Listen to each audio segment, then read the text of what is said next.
Judul firman Tuhan pagi ini mempersiapkan kekekalan. Nah, kita ulang tahun gereja itu sudah setiap tahun kita rayakan.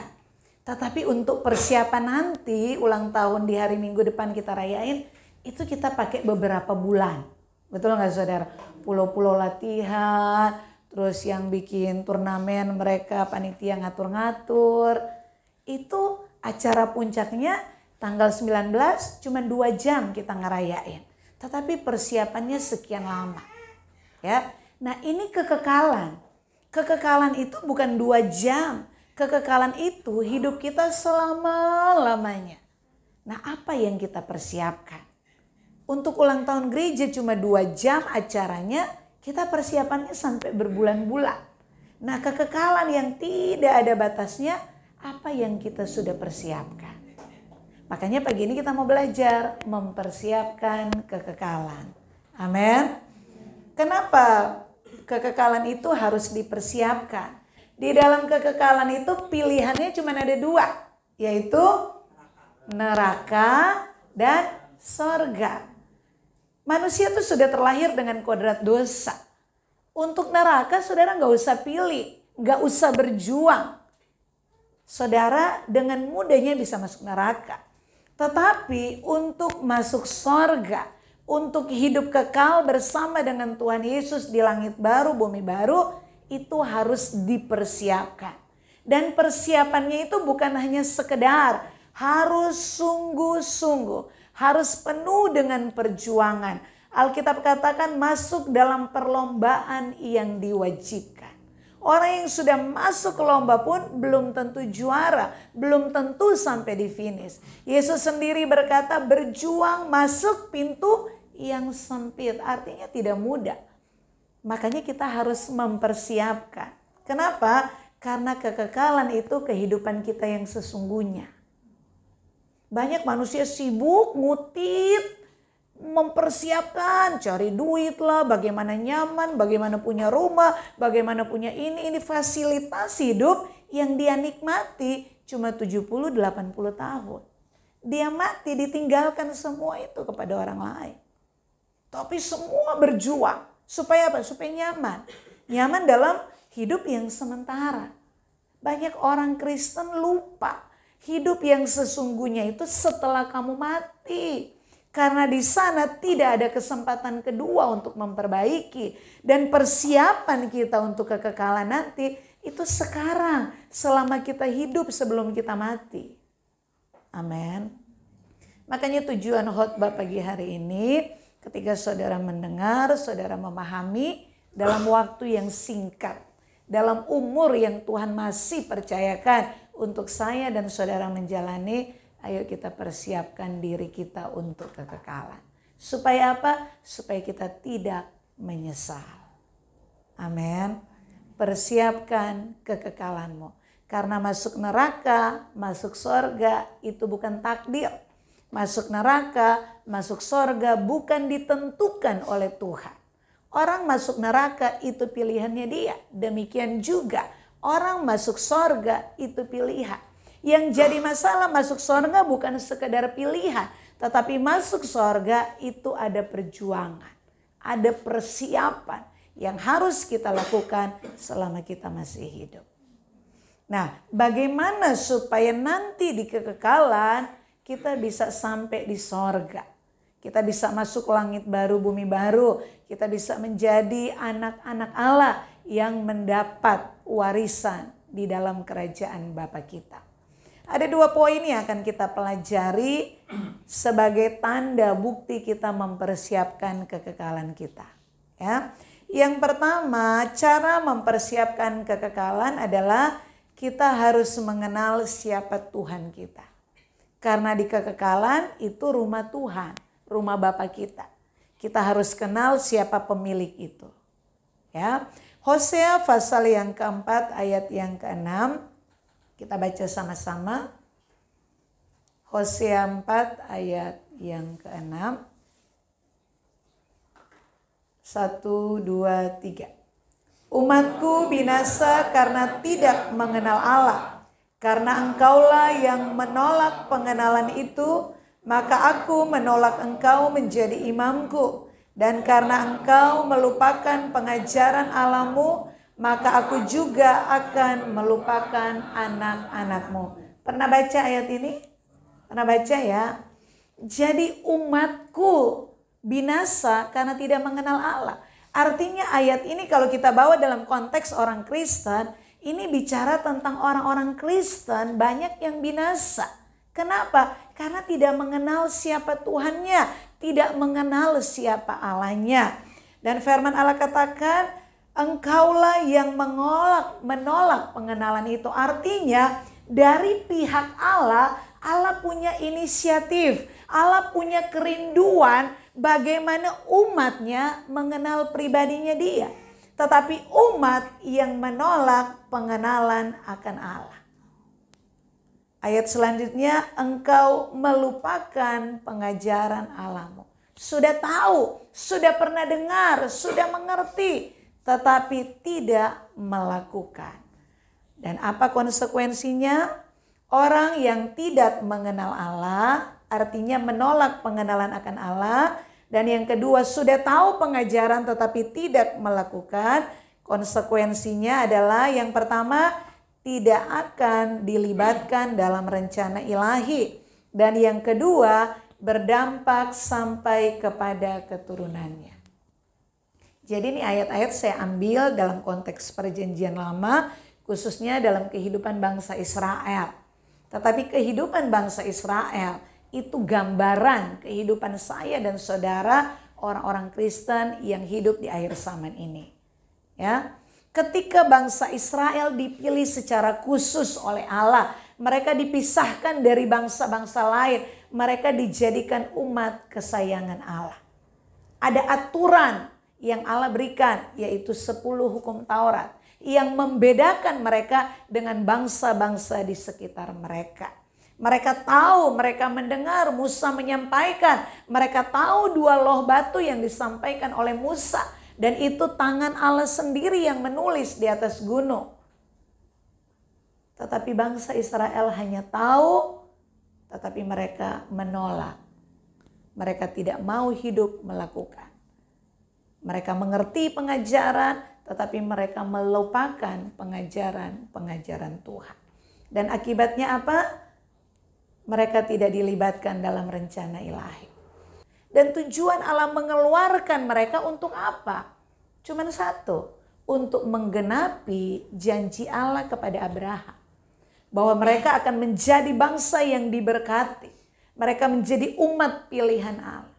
Tetapi jadi pertanyaan, dari 600 jiwa, 600.000 orang laki-laki yang keluar dari Mesir, ada berapa orang yang bisa sampai di tanah Kanaan? Yang bisa menerima penggenapan janji ilahi?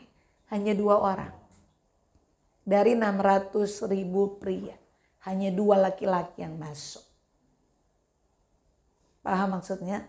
Ada banyak orang Kristen, ada banyak kita yang menjadi Kristen di akhir zaman ini. Entah karena menikah, entah karena lahir, karena keturunan, entah karena mujizat, ada banyak alasan.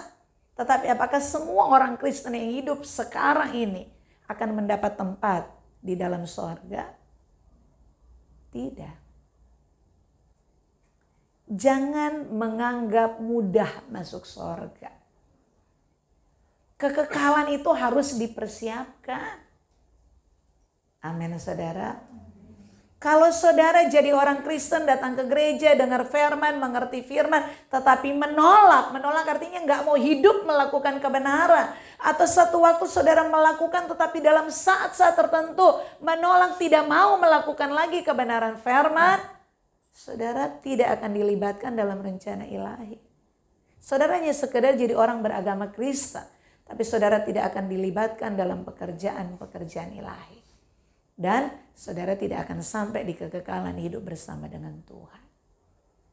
Karena hanya mereka yang bekerja untuk Tuhan, hanya mereka yang bekerja untuk pekerjaan Tuhan, untuk kerajaan Allah, yang akan diterima. Karena mereka akan mendapat mahkota kehidupan kekal. Dan yang kedua, ketika saudara mengerti kebenaran, tetapi menolak pengenalan akan Allah, menolak hidup dalam kebenaran, itu dampaknya bukan hanya hidup saudara. Keturunanmu akan ditolak, tidak dipedulikan oleh Allah. Ini bukan bicara kutuk, tetapi orang yang hidupnya takut akan Allah, keturunannya, orang-orang yang dia kasih, Tuhan jaga. Sebaliknya, kalau saudara ngerti firman Tuhan dan dengan kesadaran hidup dalam dosa, tidak mau melakukan kebenaran, keturunanmu akan melihat teladan yang salah lewat perbuatanmu. Dan sebagaimana kamu tidak dilibatkan dalam pekerjaan ilahi, keturunanmu pun akan ditolak oleh Allah. Amin. Ada banyak orang tua sudah hidup benar, belum tentu anaknya hidup benar. Apalagi orang tua hidup salah. Paham maksudnya? Kalau saudara lihat kehidupan Abraham tuh kenapa keturunannya diberkati oleh Tuhan? Tuhan bilang, aku akan memberkati keturunanmu. Keturunanmu akan seperti bintang di langit, banyaknya. Akan seperti pasir di laut, akan menjadi raja-raja. Kenapa keturunan diberkati? Karena Abraham yang takut akan Allah. Karena Abraham yang taat kepada Allah. Bahkan Lot pun ponakannya, ketika Allah akan menghukum Sodom dan Gomora, Allah ngomong kepada Abraham. Dan Allah menjaga memelihara Lot. Kenapa? Karena Lot itu, Allah tahu bahwa Abraham mengasihi Lot dan keluarganya. Amin. Jadi kalau saudara sayang anak cucumu, hiduplah benar.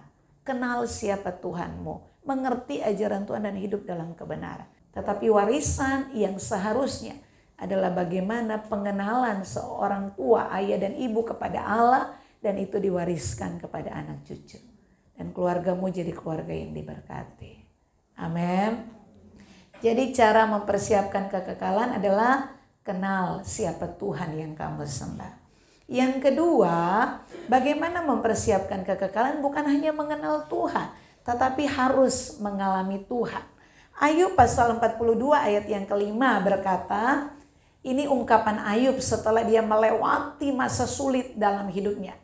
Ayub berkata, hanya dari kata orang saja aku mendengar tentang engkau, tetapi sekarang mataku sendiri memandang engkau. Kapan kalimat ini muncul dari mulutnya Ayub? Ketika anaknya 10 mati dalam satu hari. Ketika lembu, ternaknya, kekayaannya, dia orang paling kaya di negeri timur. Itu hanya dalam sekejap. Habis semuanya. Ketika tubuhnya kena borok dari ujung rambut sampai ujung kaki. Ketika istrinya menyuruh dia menyangkal meninggalkan ayahnya. Itu bukan penderitaan lagi. Itu sudah jatuh tertimpa tangga, diinjak. Benar-benar penderitaan. Bahkan sahabat-sahabatnya yang datang dari negeri jauh dengan tujuan mau menghibur. Justru ketika mereka ada di depan Ayub, mereka mempersalahkan Ayub. Dari mana penderitaan yang Ayub belum alami? Semua lini dia kena. Tetapi justru dalam perenungan itu, yang tadinya dia hanya mengenal, oh Allah itu harus begini, kalau supaya diberkati harus begini, harus begitu, harus seperti itu. Tetapi lewat penderitaan panjang, Ayub bukan hanya tahu hukum-hukum Allah. Ayub bisa berdialog dengan Allah. Dia mengalami Tuhan itu ada. Kalau saudara baca konteks Ayub 42, itu Ayub ngobrol dengan Allah. Artinya apa? Dia bukan hanya kenal, oh Allah itu baik, Allah itu sempurna. Tapi dia mengalami Allah itu ada, Allah itu nyata. Amin. Saudara mengenal siapa Tuhanmu? Mungkin ya. Tetapi apakah saudara sudah mengalami Tuhan itu secara nyata? Dari kisah Ayub kita belajar bahwa pengenalan akan Tuhan bisa membuat orang hidup saleh, hidup jujur, takut akan Allah, menjauhi kejahatan. Ayub 1 ayat yang pertama. Artinya apa? Orang bisa hidup menurut hukum. Bisa hidup menurut hukum Taurat. Bisa hidup menurut ajaran-ajaran kekristenan. Kalau dia mengenal siapa Tuhannya. Tuhan berfirman, jangan mencuri, jangan membunuh. Semua bisa tahu. Makanya ketika poin pertama mempersiapkan kekekalan, saudara mengenal siapa Tuhanmu, itu akan membuat kamu jadi orang jujur. Kalau kamu masih suka nipu-nipu, berarti kamu belum kenal siapa Tuhanmu. Kalau kamu mengenal siapa Tuhanmu, kamu akan menjadi orang yang saleh, soleha.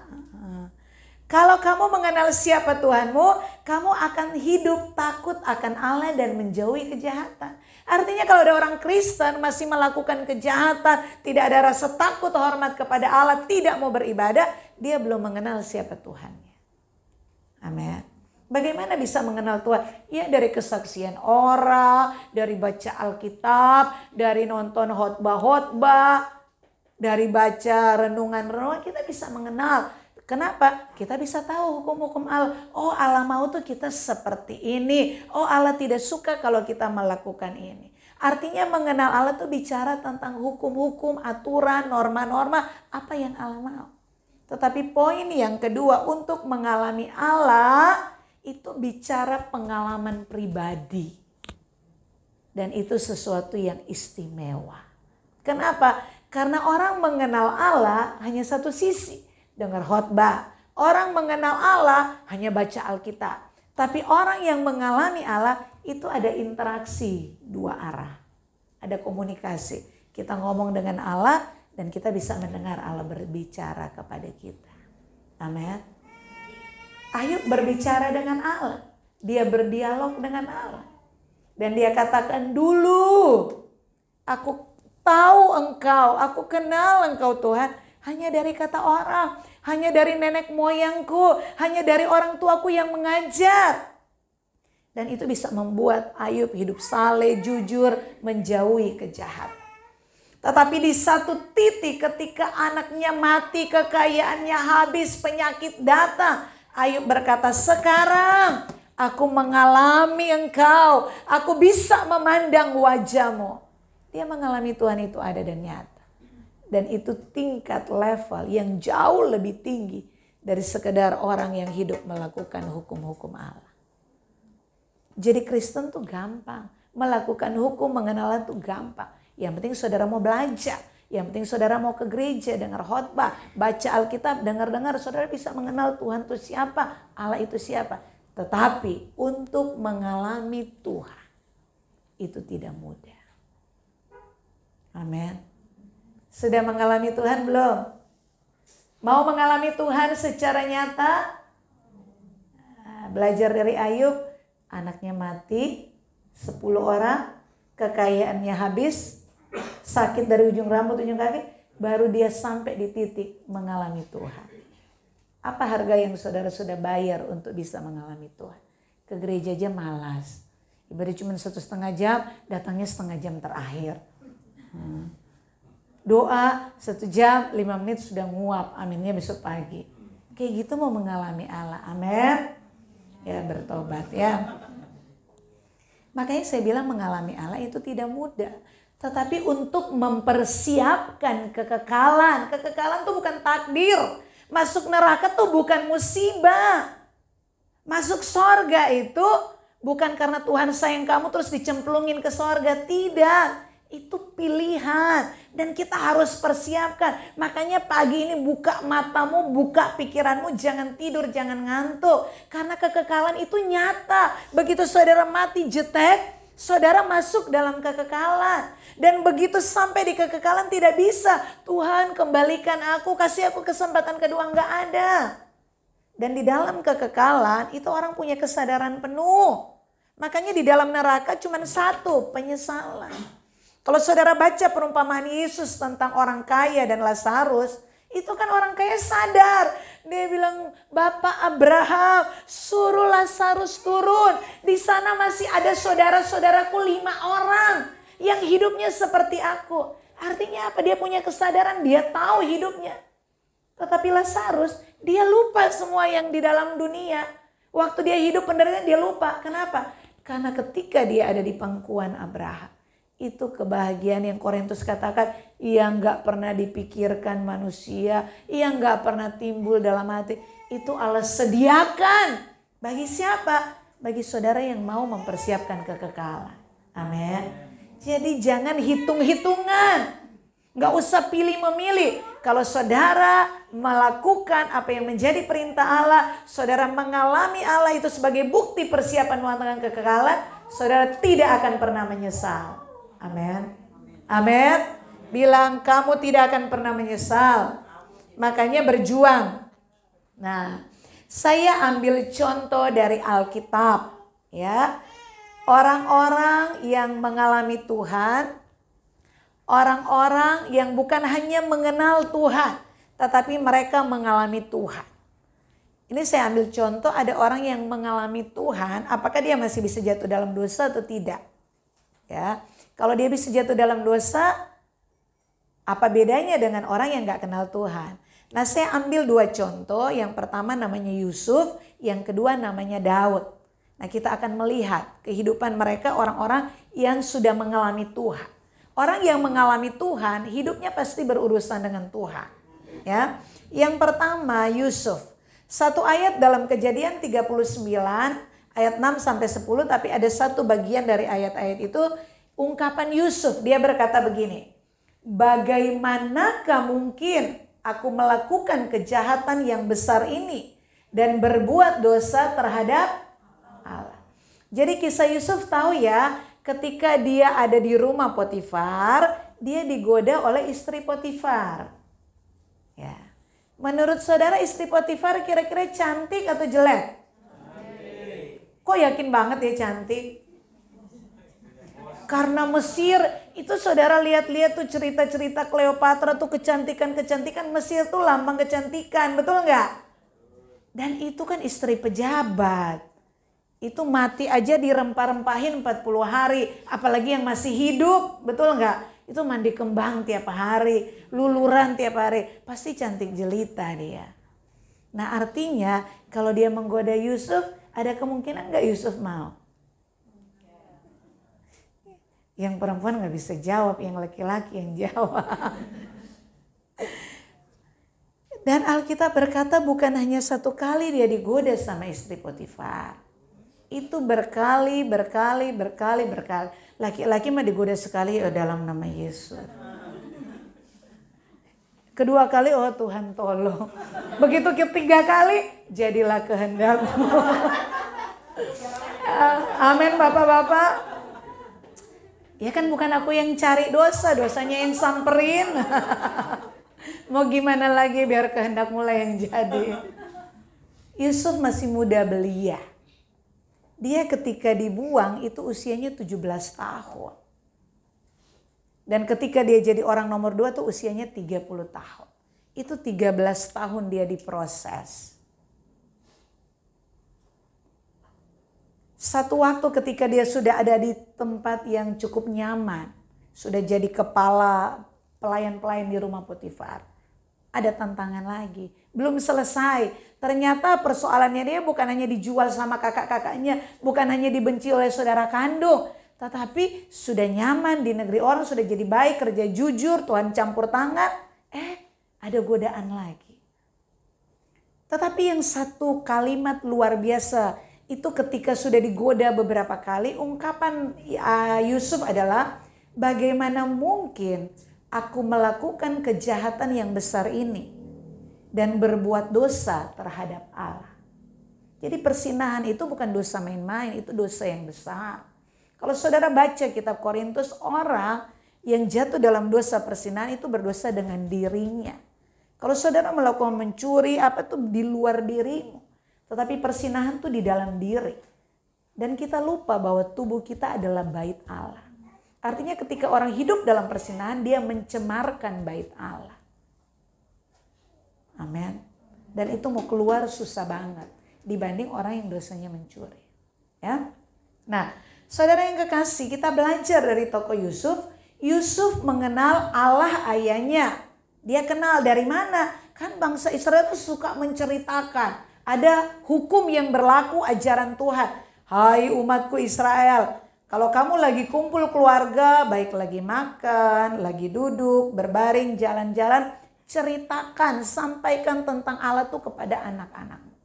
Jadi anak-anak bangsa Israel sampai sekarang, mereka tradisi itu tetap dipertahankan. Makanya mereka ngerti sejarah, mereka kenal siapa Tuhannya. Dari mana? Dari mulut orang tua yang mengajarkan. Kalau zaman sekarang kan orang tua kalau lagi kumpul bersama, anak pegang HP sendiri, Ibu pegang HP sendiri, bapak pegang HP sendiri. Ya keselamatan cari masing-masing lah ke gereja. Nah, tetapi Yusuf dia bisa mengenal siapa Tuhannya itu dari orang tua, dari bangsanya. Tetapi bagaimana Yusuf bisa mengalami Allah secara pribadi itu melalui pengalaman pahit. Dia anak kesayangan bapaknya. Karena mamanya kan paling dicintai. Kan Yakub itu jatuh cinta sama Rahel, betul nggak? Tetapi ketika malam pengantin itu kok bisa nggak ketahuan ya? Karena lu kan belum ada lampu, belum ada listrik. Giliran pagi lo kok Lea. Saudara lihat itu ada cerita indah di situ ya. Yang dicintai Yakub adalah Rahel. Tetapi akhir hidup yang menemani Yakub sampai dia tuanya si Lea loh. Amin. Jadi kalau saudara menikah, kenapa suamiku tidak mencintai aku? Ya, cari Tuhan sungguh-sungguh kayak Lea, nanti ada happy ending di akhir hidupmu. Ya, itu minggir-minggir dikit.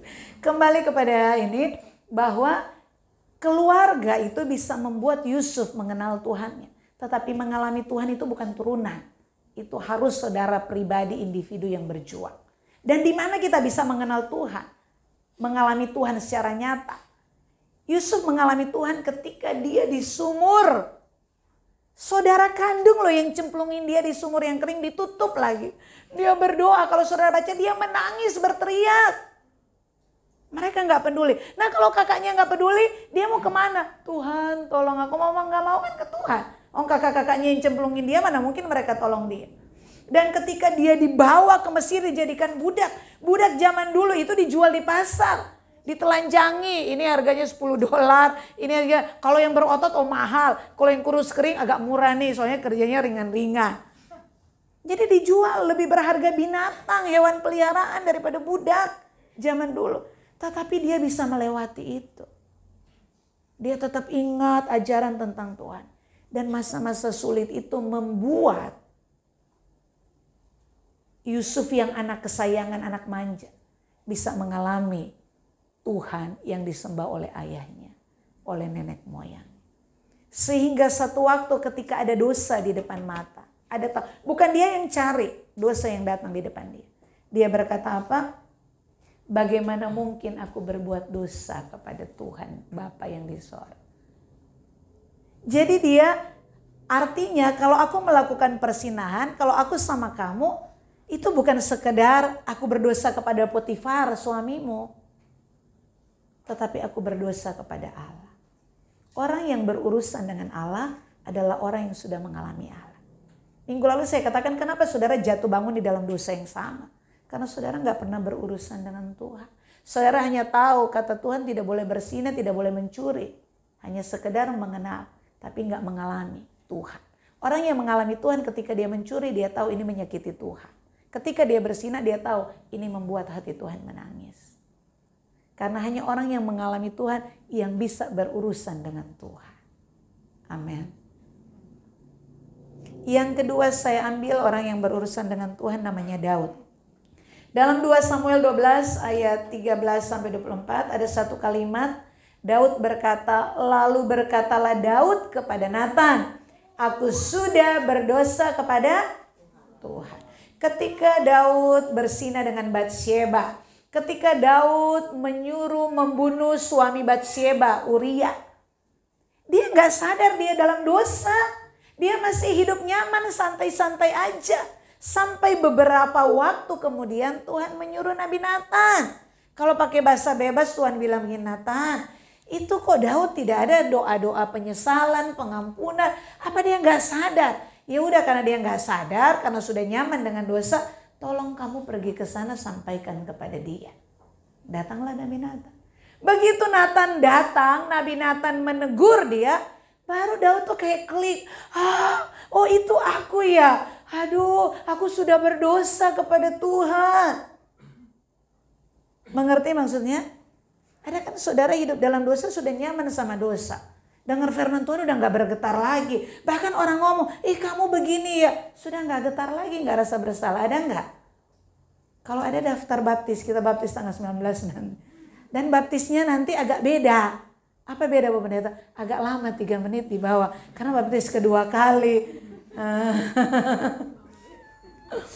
Belajar dari kisah Daud. Daud mengenal dan mengalami Allah secara pribadi. Dia mengenal Allah lewat siapa? Ya lewat nenek moyangnya, lewat bangsanya. Tetapi untuk mengalami Allah secara pribadi, dari mana Daud bisa mengalami Allah? Melalui masa-masa pahit dalam hidupnya. Kalau saudara tahu, Daud ini, dia lahir itu tidak dikehendaki oleh orang tuanya. Jadi Daud itu tidak dikehendaki dari kelahiran. Makanya kalau saudara baca di ungkapan-ungkapan pemazmur, Daud kan berkata, walaupun ayahku, ibuku melupakan aku. Dia nggak dihargai, nggak diinginkan kehadiran. Makanya dia anak paling bontot, paling kecil. Anak kakak-kakaknya lain pergi berperang, Daud disuruh kemana? Disuruh mengembalakan kambing domba. Kambing domba jangan dikira seperti sekarang Israel, wah sudah rumput hijau. Itu kambing domba, itu kalau jadi gembala pertaruhannya nyawa. Karena ada singa, ada harimau, dan itu Daud tulis. Justru dalam kesendirian ketika membunuh singa, Daud cuma berdoa, Tuhan tolong aku. Di masa-masa kelam itu dia mengalami Tuhan ada. Ketika papanya nggak peduli, mamanya nggak peduli, nggak menginginkan kelahirannya, dia datang kepada Allah, dia mengalami kasih Allah secara pribadi. Ketika orang tua melemparkan dia di padang, dia bertemu merasakan kasih penyertaan Allah. Sehingga dia kecil bisa mengalahkan singa, cuma pakai ketepel loh saudara. Jadi ketika dia turun menghadapi Goliat, itu bukan pertama kali pegang ketepel. Setiap hari kerjaannya dia menghadapi singa, menghadapi beruang. Masuk akal nggak singa yang besar beruang tuh pakai ketepel? Masuk akal nggak? Kalau bukan karena Tuhan tuh nggak mungkin, betul nggak saudara? Amin. Makanya pengalaman-pengalaman pahit kalau saudara tekun dan pengalaman pahit itu membuat saudara mengalami Tuhan, itu ketepel bisa membuat Daud menjadi bangsa Israel, raja di sana, raja yang kedua. Hanya dengan ketepel dia mengalahkan Goliat. Betul nggak saudara? Amin.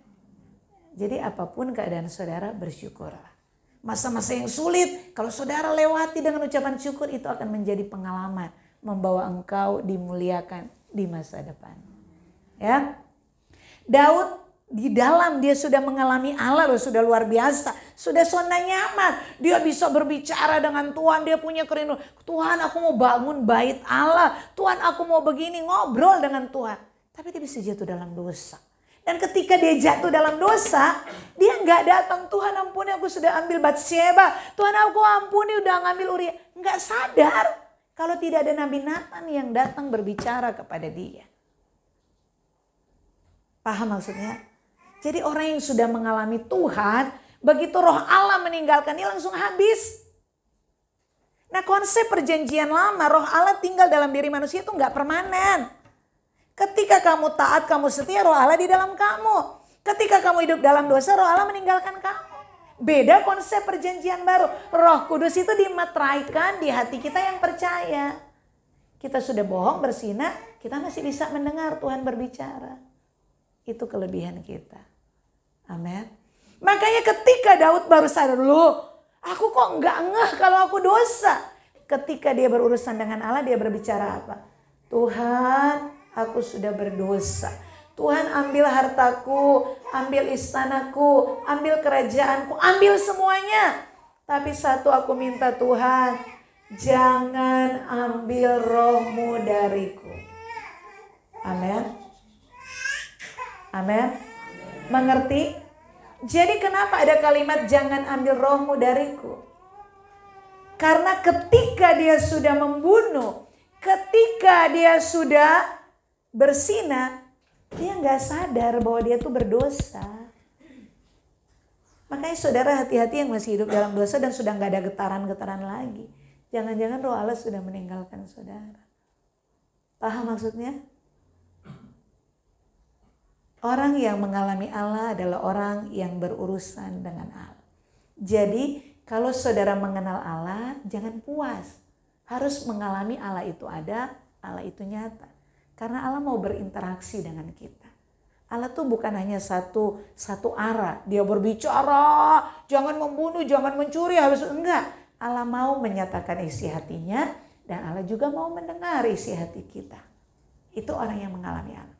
Dan orang yang mengalami Allah, dia berurusan dengan Allah. Jadi hidup kita hari ini ketika kita bekerja, kita bukan hanya berurusan dengan bos. Ada bos di atasnya, bos itu Tuhan. Bos nggak perhatikan, bos nggak menghargai, tapi saya kerja di sini, saya digaji untuk melakukan ini. Lakukan dengan tulus, dengan sungguh-sungguh, dengan maksimal. Ketika saudara menikah, saudara bukan hanya jadi suami, bukan hanya jadi istri. Tetapi saudara berurusan dengan Tuhan yang mengizinkan saudara masuk pernikahan. Dan kamu jadi istri, kamu punya tanggung jawab di hadapan Tuhan. Kamu jadi suami punya tanggung jawab, kamu jadi orang tua punya tanggung jawab. Jadi dalam segala hal, saudara mengambil bagian dalam pelayanan pun itu bukan sekedar berurusan dengan gereja, bukan sekedar berurusan dengan saya, tapi saudara sedang berurusan dengan Tuhan. Itu kalau orang yang sudah mengalami Tuhan. Makanya orang yang mengalami Tuhan, apapun pekerjaan yang dilakukan itu dengan integritas, dengan tulus, dengan kesucian. Tetapi orang yang hanya mengenal Tuhan, belum sampai titik mengalami Tuhan, wah bekerja semangat, giliran ada tantangan, gak ada pelayanan-pelayanan, gak ada gereja-gereja. Karena belum mengalami. Karena ketika dia melakukan sesuatu itu hanya untuk dia. Ketika saudara berurusan dengan Tuhan, saudara akan sadar hidupku bukan milik aku, hidupku sudah ditebus oleh Tuhan. Sehingga apapun yang akan aku ucapkan, apapun yang aku lakukan, itu harus sesuai dengan kehendak Tuhan. Harus menyenangkan hati Tuhan. Aku nggak boleh hidup suka-suka. Hidupku berurusan dengan penciptaku. Dan ketika aku mati masuk pengadilan, aku harus mempertanggungjawabkan semua yang aku kerjakan. Dan ketika kita melakukan segala tugas tanggung jawab dengan baik, dengan benar. Di dalam kekekalan. Bukan hanya masuk sorga. Tetapi ada mahkota, ada upah yang menanti saya dan saudara. Wow. Amin. Luar biasa. Mari kita baca 1, 2, 3. Hidup kita hanya sementara di dunia ini. Kehidupan yang sesungguhnya adalah setelah kematian. Di sanalah kekekalan. Amin. Kekekalan diperhadapkan dengan dua pilihan. Sorga atau neraka. Tanpa perjuangan manusia bisa masuk neraka. Tetapi untuk menjadi anak-anak Allah sebagai ahli waris kerajaan sorga, kita harus berjuang. Ada harga yang harus dibayar. Mengenal Tuhan dan mengalami Tuhan secara pribadi adalah cara kita mempersiapkan kekekalan untuk tinggal bersama dengan Tuhan Yesus di langit yang baru dan bumi yang baru. Berjuanglah, Tuhan memberkati. Amin. Mari kita bangkit berdiri.